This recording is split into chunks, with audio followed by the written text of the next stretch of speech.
Hello friends, आप सभी का स्वागत है फिर से एक न्यू टॉपिक के साथ। आज के सेशन में कंप्लीट फिर से हम बात करने वाले हैं एक न्यू टॉपिक के साथ, राइट। तो चलो शुरू करते हैं। आज की सेशन जो मैंने लाया है आप सभी के लिए एक प्लास्टर वर्क के बारे में, क्योंकि जब भी हमारे साइट पे वर्क होता है या आप क्लाइंट हो तो आप बहुत कन्फ्यूजन हो जाते हो कि मटेरियल कितना महंगा है या बहुत ज़्यादा क्वांटिटी में आ जाता है और वो वेस्टेज होता है, राइट। तो इसी चीज़ को आज मैं सल्यूशन करने वाला हूँ।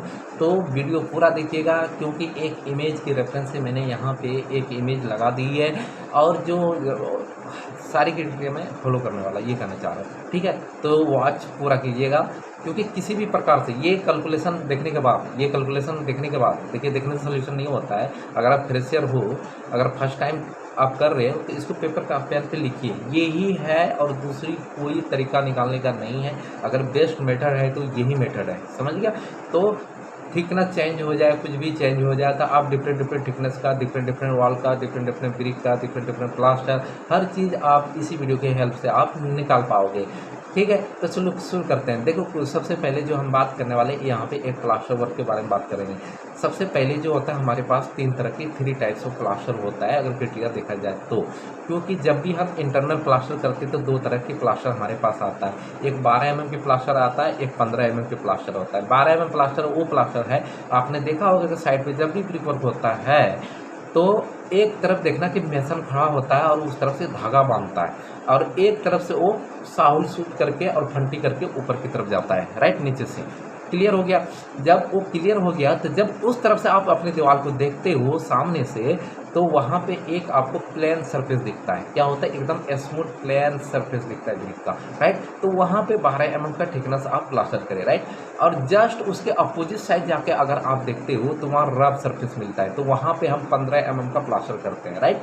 अब बात आती है कि एक 20 mm का भी प्लास्टर होता है, तो वो कहाँ पे होता है? ठीक है, जहाँ पे डायरेक्टली सूरज की मतलब सन की प्रकाश डायरेक्टली वॉल पे पड़ता है, राइट, क्लियर है। तो वहाँ पे हम 20 mm प्लस प्लास्टर करते हैं। जैसे एलिवेशन हो गया, साइड एलिवेशन हो गया, फ्रंट एलिवेशन हो गया, वहाँ पे जितने भी एक्सटर्नल वॉल है तो वहाँ पे आप 20 mm का प्लास्टर कीजिए, राइट। यही 3 चीज़ का प्लास्टर था। चलो हम शुरू कर लेते हैं। अब देखिए, सबसे पहले मैंने कुछ नोट्स आप सभी के लिए लिख रखा है ताकि टाइम ज़्यादा ना लो ये, ठीक है। उसके बाद जो मेन टॉपिक होगा अभी मैं आपको सोल्यूशन करके बताएंगे, सीमेंट और बालू कैसे निकाले, राइट। अगर आप सीमेंट और बालू निकालना आ गया तो समझो फाइनली आपको हर चीज़ आ गया प्लास्टर वर्क में, राइट, और कुछ भी नहीं है, ठीक। अब क्या है कि यहाँ पे थिकनेस ऑफ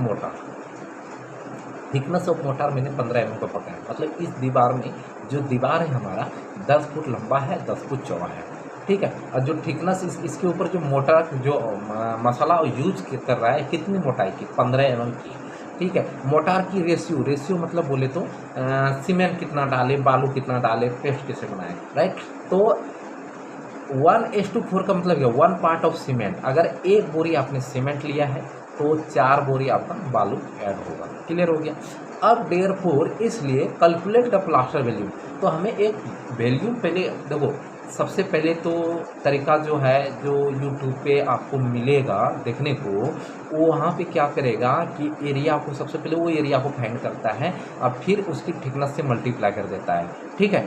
तो मैंने थोड़ी सी कैलकुलेशन को ईजी करने के लिए आप सभी के साथ मैंने ऐसा यहाँ पे कैलकुलेशन किया मैंने डायरेक्टली इसका वैल्यू निकाल लिया, क्योंकि हमें सीमेंट निकालने के लिए और बालू निकालने के लिए हमें एक वैल्यू की ज़रूरत पड़ती है। तो मैं डायरेक्ट क्यों ना निकाल लें, और वो भी इजी तरीके से, राइट। अब देखिए, calculate the plaster value equal to लंबाई गुना चौड़ाई गुना थिकनेस। लंबाई कितना है? 10 फुट। चौड़ाई कितना है? 10 फुट। इसके ऊपर मोटार की थिकनेस कितनी है? 15 mm। तो वही चीज़ मैंने यहाँ पे पुट किया। अब सवाल आता है, ये मेरा फीट है, ये मेरा फीट है, ये मेरा मिलीमीटर है, तो हमें क्या करना पड़ेगा? इसको एक चीज़ बनाना पड़ेगा, राइट।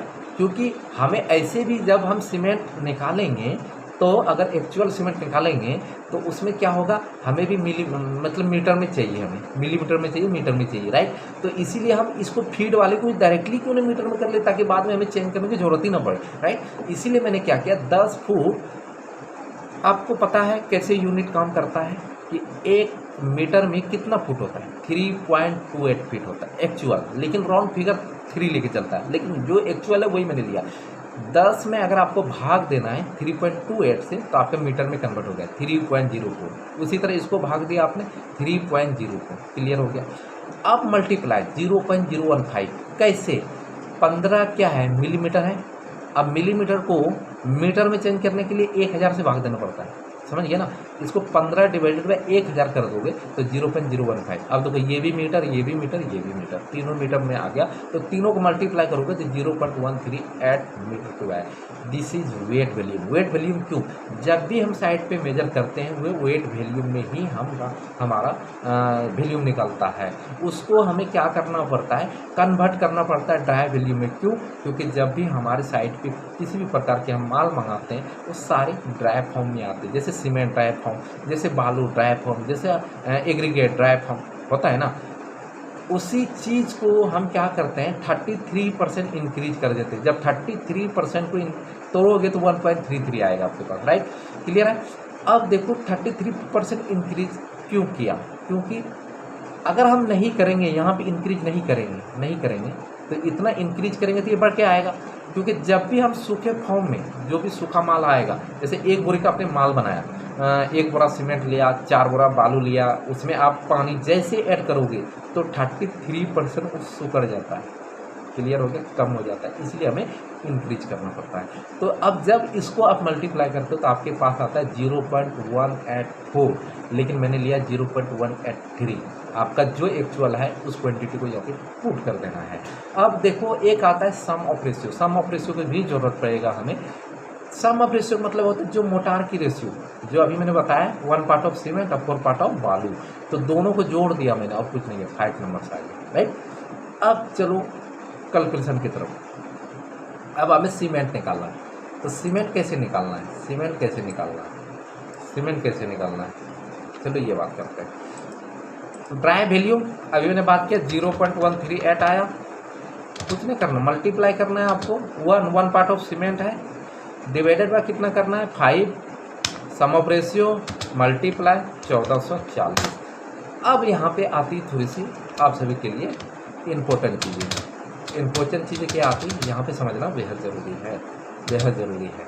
इम्पोर्टेंट चीज़ 1440। अगर किसी चीज़ की हम वेट निकालते हैं तो वहाँ पे हमें डेंसिटी की ज़रूरत होती है। इसका मतलब है जिस चीज़ों का हम वेट निकालेंगे उन चीज़ों का डेंसिटी हमें पता होनी चाहिए। जैसे सीमेंट की डेंसिटी मैंने यहाँ पर लिया 1440 kg पर मीटर क्यूब होता है। अब देखो कुछ नहीं करना है, तो आप जब इन तीनों को कैलकुलेट करोगे, तो कैलकुलेट करने के बाद अब देखना 0.138 मल्टीप्लाई आपको करना है 1 डिवाइडेड बाय आपको करना है 5 और मल्टीप्लाई आपको करना है 1440। तो आपके पास आएगा, सॉरी ये गलत हो रहा है,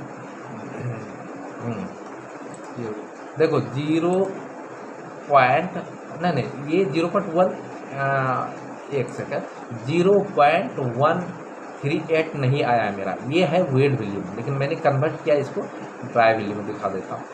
0.183 आपको वहाँ पुट करना है। ये ड्राई वैल्यूम ये है, देखो लिखा हुआ है convert to the dry volume equal to इतना, राइट। तो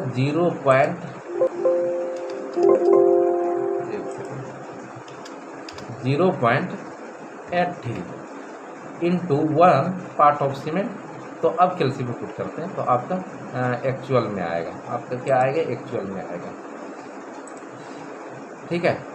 0.183 मल्टीप्लाई 1 डिवाइडेड बाय 5 इंटू 1440 की, तो आपके पास आएगा 52.7। ये क्या आ गया, केजी में आ गया। और आपको पता है कि जब भी हम साइड पे माल मंगाते हैं, जो भी सीमेंट बैग हमें अवेलेबल होता है वो 50 kg की बैग से अवेलेबल होता है। जब इसमें 50 से हम भाग दे देंगे तो हमारा बैग आ जाएगा 1.05। कितना बैग आएगा, 1.05। आपको राउंड फिगर 1 बैग लेके चल सकते हो, ठीक है। ये मेरा सीमेंट फाइंड हो गया। अब उसी प्रकार से हमें बालू फाइंड करना है। तो बालू फाइंड करने के लिए हमें क्या करना पड़ेगा, बालू फाइंड करने के लिए सेम फार्मूला है, बस थोड़ी सी चेंजेस है, इसको ध्यान से देखना। ट्राई वॉल्यूम जितना मेरा था जो मैंने अभी दिखाया आपको 0.183 मल्टीप्लाई, अब क्या करा 4 क्या है बालू का पार्ट था हमारा, ठीक है, तो 4 दे दिया, divided by sum of ratio कितना मैंने किया है 5 किया है, ठीक है, फिर मल्टीप्लाई 35.31 क्या है, अभी हम क्लियर करेंगे, क्या करेंगे क्लियर करेंगे। अब देखिए जब इनको मल्टीप्लाई करेंगे तो देखते हैं कितना आता है। अब देखिए 0.183 मल्टीप्लाई 4 डिवाइडेड बाय 5 मल्टीप्लाई 35.31 हो गया, तो हमारे पास आएगा 5.16। अब बात करते हैं 35.31 क्या है। देखो अगर हम केजी में निकालते तो डेंसिटी हमें ज़रूरत पड़ता है सैंड का, जो 1450 से लेके 1550 के बीच हम फाइंड करते हैं, चाहे आप 1500 ले लो, लगभग ऑलमोस्ट यही रिजल्ट आएगा आपके पास, राइट। तो इसीलिए यहाँ पे 35.31 क्या है, 1 मीटर क्यूब वॉल्यूम में अगर क्यूबिक फीट की बात करें तो 35.31 CFT आता है, इसीलिए मैंने 35.31 लिया, क्योंकि जब भी हम मटेरियल कुछ भी मंगाते हैं, चाहे आप बालू मंगा रहे हो, रोड़ी मंगा रहे हो, वो सब CFT में आपको मिलता है, ठीक है, इसीलिए CFT, इसीलिए मैंने इसको पुट किया और मल्टीप्लाई कर दिया। कितना इजी है, इजी तभी है जब आपको 1-2 बार कम से कम प्रैक्टिस करना है इसके ऊपर। अब देखो इस पे आपके ऊपर 20 mm, 30 mm, 25 mm, 50 mm लंबाई कितना भी हो जाए, चौड़ाई कितना भी हो जाए, आपको इसी कैलकुलेशन की हेल्प से निकाल लेना है, आपको किसी भी प्रकार की दिक्कत नहीं आएगी। अगर किसी भी प्रकार की दिक्कत आता भी है तो मैं बैठा हूँ, आप कमेंट सेक्शन में कमेंट कीजिए, और कोई भी नेक्स्ट टॉपिक है आपके लिए तो आप क्वेश्चन भी कर सकते हो, वो मैं जल्द उसके ऊपर एक वीडियो बना दूँगा। चलो मिलते हैं नेक्स्ट वीडियो में, तब तक के लिए बाय।